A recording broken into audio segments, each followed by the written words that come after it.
This video is for class 9 physics, and today we are doing reflection of light. So this particular chapter consists of two portions, right? Two big portions, but it is divided into three sections, right? So we have first portion here, where we shall discuss the reflection of light and plane mirrors, okay? And we are discussing plane mirrors and the images formed by the plane mirrors, right? And the second section, okay, we shall discuss about the plane mirrors, okay, only, but when they are kept at certain angles. And in the third section we shall discuss about the spherical mirrors, right? So for the syllabus of 2020, okay, here these portions is not mentioned in the syllabus, like this one here, so we are leaving this out. Sign convention is also not mentioned, so therefore we are leaving the sign convention part also along with the numerical problems, okay? So we are leaving those things, and then we shall do the uses of spherical mirrors. So numerical problems also not required. So this is about the syllabus. So let's start the chapter. The chapter starts with the first topic, which is the reflection of light. So let us go to the reflection of light part. So coming to the portion reflection of light, when a beam of light strikes a surface, a part of it returns into the same medium. Now here the meaning of beam of light is the band of rays, okay? A band of rays, or the collection of rays, are known as beam of light. So in that was discussed in class 7, if you remember. There were three kinds of beams of light, okay? It was convergent, divergent and parallel beams of light. If the rays are parallel to each other, right, then this kind of beam is known as parallel beam of light.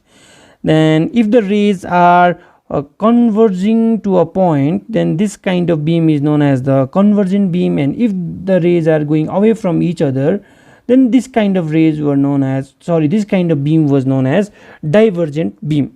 So I hope this is a slight revision from class 7 and you have understood.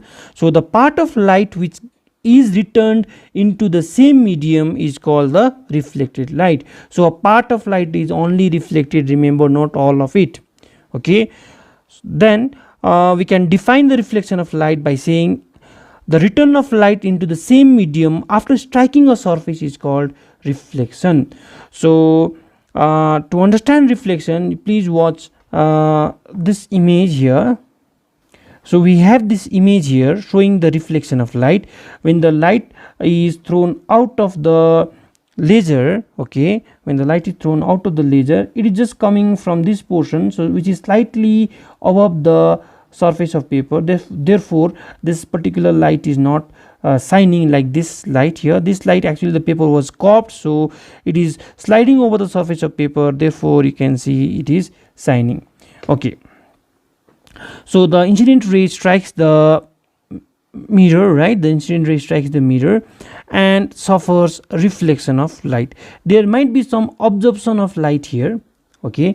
So due to which the reflected light is in less amount compared to the incident light, which you cannot see here because this particular ray of light, okay, is not as bright as the reflected beam, because what is happening here is this ray is slightly above the surface of the paper, okay? It is not sliding or glancing over the surface of paper, whereas because the paper was slightly curved, okay, and I had done this on the exercise book, so it is slightly curved here, therefore this light is sliding over, okay, the paper, and hence it seems bright, right? So if the laser were kept little bit more up, then probably you might not see the incident ray or the reflected ray because of the less intensity of light. So here that's why it needs to be kept on the paper, and you see there's a small lift here for the rays of light to come out of the laser torch, okay? So I hope you have understood this particular thing about the reflection of light, okay? Let us go back to our book and try to understand more about the reflection of light. So the remaining part of light is either absorbed if the surface on which the light strikes is opaque, or it is partly transmitted and partly absorbed if the surface is transparent, right? If it is transparent, as you all know, the light will go on the other side, okay, and partly will be reflected. It is the reflection of light which enables us to see the different objects around us. An object is seen when light from it enters our eyes. For example, when you are watching this video, it is visible to you because the light from the screen is entering your eyes. The luminous bodies which emit light by themselves are directly seen, like the screen of your phone or laptop on which you are watching the video. But the non-luminous objects are seen only when they reflect the light incident on them, and the reflected light enters our eyes. So for example, if you enter a room and the light goes off, then the objects in the room will not be visible to you because they are non-luminous. There might be some objects which are not emitting their own light, so they become non-luminous. Non-luminous means they do not emit their own light. Under that situation, why are they not visible? Because they have no light to reflect back to your eyes. So when the light comes, when the electricity comes and the bulb glows, at that time you are able to see the objects because they reflect the light of the bulb, okay, or the sunlight, right? So different surfaces reflect light to different extent. Like for example, the light reflected from the mirror and the light reflected from the table are different. A highly polished and silver surface such as a plain mirror, okay, reflects almost the entire light falling on it. It's just almost, not 100%, okay. A plain mirror is made from a few millimeter thick glass plate. One surface of glass plate is polished to a high degree of smoothness. This forms the front surface of mirror, okay, where it is polished, right? This forms the front surface of the mirror, and the other or back surface is silver, that is silver mercury or some suitable material is deposited or painted over it, right? The silver surface is further coated with some opaque material so as to protect the silvering on it, otherwise the silvering might peel off from the surface, as the surface is very smooth because you make it with the help of a glass, okay, a transparent glass. The two surfaces of a plane mirror are shown in figure 7.1. Light enters from the side of the polished surface and is strongly reflected from the silver surface. The coating serves as an opaque surface and it does not reflect the light. Here this word polished means this polishing is done to make it very smooth, right? So when the light enters, okay, from the first surface, it allows, because till now it is transparent, but as it reaches this particular silver surface or the silver coating, right, then it gets reflected because this particular surface is opaque. It will not allow the light to come out, okay, it will not allow the light to come out. So I hope you have understood this mirror also. Now kinds of reflection. So basically this thing also we had done in class 7. There are two kinds of reflection of light which are regular reflection and irregular reflection. So let us understand regular reflection. So regular reflection occurs when a beam of light falls on a smooth polished surface. That means it happens only when it strikes a smooth polished surface like a plane mirror, okay, or water surface, right? So in that case what happens, you can see here, if the incident rays are parallel to each other, okay, suppose the rays are coming out from the laser light, then what happens is the reflected light is also parallel to each other, or the reflected rays of light are also parallel to each other. So under this situation we have regular reflection. Whereas suppose the light is striking a rough surface like this here, then the reflected beam might not be parallel to each other, although the incident beam is parallel, okay. So I hope you have understood this, right? And this kind of reflection here is known as irregular reflection. This kind of reflection, the second one, is known as irregular reflection. So let us go to the next page. So figure 7.2a, the one with parallel reflected rays, okay, a parallel beam of light is incident on a plane mirror, the reflected beam is also parallel and it is in a fixed direction, so it can be seen only from a particular direction, right? And generally this particular kind of reflection, that is regular reflection, produces glaze. As you had seen in that particular image where the laser light was getting reflected. Now regarding irregular reflection occurs when a beam of light falls on a rough surface such as the wall of a room, the page of a book, or any other objects, although the wall of a room or the page of the book appears to be smooth, but actually it is quite uneven, having many small projections over it, right? In figure 7.2b, light rays fall at different points on a rough surface, and each ray gets reflected from it obeying the laws of reflection. Again, we have to study this, okay, the laws of reflection also afterwards. Laws of reflection of light. Due to uneven surfaces at different points, light rays get reflected in different directions and giving rise to the diffused or irregular reflection. As a result, the reflected light spreads over a wide area and it does not follow a particular direction. Thus, the reflected light can be seen from anywhere, okay, not like the laser light, okay. So it is the diffused light obtained by the reflection from various uneven surfaces which enables us to see the objects around us. So this diffuse reflection or irregular reflection is responsible for the general illumination or general vision, okay. So I hope you have understood till here, right? Now let us go to the some terms related to the reflection of light, some terms related with the reflection of light. Now here we are with the topic. Now the first one is the incident ray. The light ray striking the reflecting surface is called the incident ray. Number 2, point of incidence.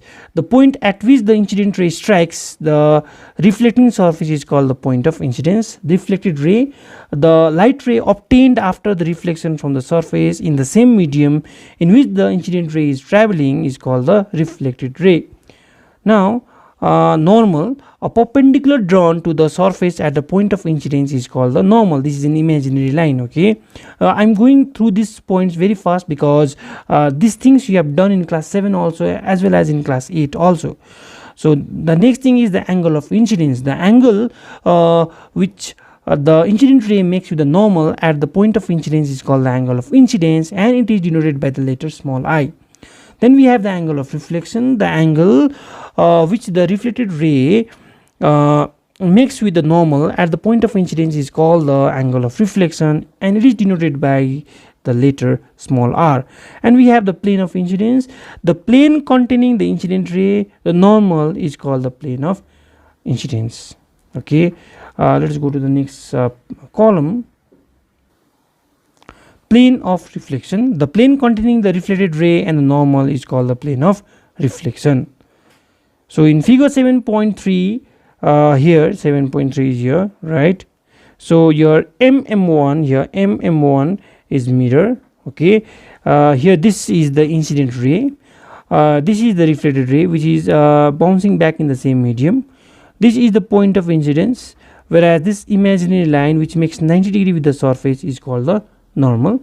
Now the plane which contains, like for example here, the plane which contains the incident ray and the normal is known as the plane of incidence, whereas the plane which contains the normal and the reflected ray is known as the plane of plane of reflection. Yes. So and this is the mirror, and remember, okay, they are perpendicular like this. Suppose let us see the image, then I hope you will understand that also. Now let us understand with the help of this particular experiment here. Now here this is the incident ray. So this is the incident ray, okay. So it goes towards the mirror, and this point here where it strikes is known as the point of incidence.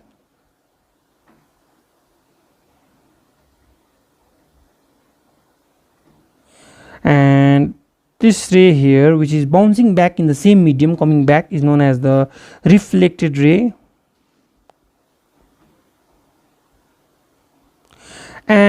if I draw one imaginary line, okay, such that it makes 90 degree with the mirror, okay, and it should pass through this point of incidence is known as normal, right? So the next term was angle of incidence. The angle formed between the incident ray and the normal is known as the angle of incidence, and the angle formed between the reflected ray and the normal is known as the angle of reflection, right? Now let us discuss the plane of incidence. Okay, plane of incidence. Now this plane here on the paper, this plane, let me change the color. Okay, I think this plane here is known as the plane of incidence, whereas this plane here, okay, this plane here on the paper is known as the plane of reflection, right? And I hope you are understanding this. And this is the mirror. Now as you can see, the mirror is perpendicular to the paper, therefore the plane of incidence, okay, this plane of incidence and the plane of reflection both are perpendicular to the mirror, right? So in the laws of reflection also, this particular plane is talked about. Okay, this particular plane is talked about, that is the plane of reflection and the plane of incidence, not this plane. Okay, not this plane here on the paper, right? I hope you have understood till here. Okay, now I think we can go to the laws of reflection of light. So the laws of reflection of light. Light ray obeys the following two laws of reflection from a surface, which are called the laws of reflection. The angle of incidence I should be equal to the angle of reflection R. Okay, and if I want to consider this figure here, this angle of incidence here, that is the angle AON, right, this one should be equal to the angle BON. So here these two angles should be equal, right? So I hope you understood the first law. Coming to the second law, the incident ray, the reflected ray and the normal at the point of incidence lie in the same plane.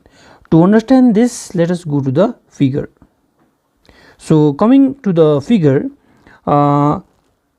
if this is the incident ray here, this is the reflected ray, and if I draw a normal here, let us name them. This is A, as in a book. This is O, this is the point of incidence. If it is not visible properly, let me change the color. Suppose this is O, right, and suppose this is B, and this is N, and this is the angle of incidence I, and this is the angle of reflection R. So according to the first law, angle of incidence should be equal to the angle of reflection, right? So I hope you understood the first one. It's quite easy. The second one says that the incident ray, the reflected ray and the normal at the point of incidence, this is the point of incidence, right, should lie on the same plane, should lie in the same plane. So the plane which they are talking about is the plane of the paper, this plane of the paper, which I have explained just a few minutes before, right, this plane. So as you can see, this is perpendicular here, right? So they are talking about the plane of the paper, not the plane of the mirror. So all these rays, 1, 2 and the normal, lie on the same plane, that means this plane of the paper at the point of incidence. So I hope you have understood the second law of reflection also. So what will be the condition if the angle of incidence is 0 degree? That means if a ray strikes the mirror under this condition, then according to the law of reflection, the angle of reflection should also be 0. So if the angle of reflection is 0, that means the ray should fall back following the same path, right? So I hope you have understood this also. So whenever a ray strikes normal to the surface of the mirror, right, then it gets reflected back along the same path. So let us go back to the book. If you want to see in the figure, so this will be the figure, right? So this will be the figure here, right? So I hope you have understood the laws of reflection of light. The experimental verification part will be completed or will be covered in a different video in the practicals, right? So now we can go to the next topic, that is formation of image by reflection. Formation of image by reflection. So reflection can form image from each point of illuminated object. Rays of light travel in all directions. To find the position of image of an object found by a mirror after the reflection, we need to consider at least two rays of light incident on the mirror. That means to draw a ray diagram, we need at least two rays of incident light, on the mirror from the point of the object. From 1 point 2 rays, okay, remember, from a point, from 1 point 2 rays at least we need to draw the ray diagram. So each incident ray gets reflected obeying the laws of reflection. The point where the two reflected rays actually meet, or they appear to meet when produced backwards, gives the position of the image of that point of object. Thus we can obtain the positions of image of different points of the objects. By joining these points, complete image of the object can be obtained. That you will learn when we start drawing the ray diagrams, okay. So types of images, let us try to understand this first. The types of images, the image can be of two types. Number one, real image, and number two, virtual image. So the real image will be the image which can be obtained on a screen is called a real image, right? The image which can be obtained on a screen is called a real image. This here is not the definition, okay. This here is not the definition of real image, right? It is not definition, not the definition, okay. So actual definition is the real images are the images formed when the rays actually meet, right, after reflection or refraction. So it is found when the light rays after reflection actually intersect. So it should be always inverted, okay. It should be always inverted. This particular image should be always inverted. Now going to the next page. For a distant object, the image found by the concave mirror is real image. Here the image found by a concave mirror, okay. This will be discussed in the later part of this particular chapter, okay. How does it form a real image? So let us go to the virtual image.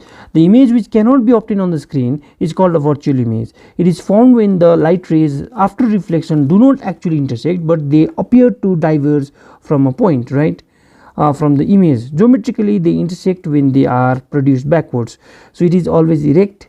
For example, the image of an object formed by a plane mirror or by the concave mirror is virtual, right. So when you stand in front of mirror, whatever image you are looking at is a virtual image. So distinction between a real image and virtual image. So the first difference will be the definition. The real image is formed due to the actual intersection of reflected rays, whereas the virtual images are formed when the reflected rays appear to meet, okay, when they are produced backwards. Number two, the real image can be obtained on the screen, the virtual image cannot be obtained on the screen, right. This is the characteristic of this real image and virtual image. The real image is inverted with respect to the object, whereas the virtual image is erect with respect to the object, right. So I hope you have understood the differences also. The differences are the characteristics and the definition. Example, the image of a distant object formed by a concave mirror, and the other example is the image of an object formed by a plane mirror or a convex mirror. So this is all about real image and virtual images, or the images formed by the reflection, okay. This much for this video. Thank you so much.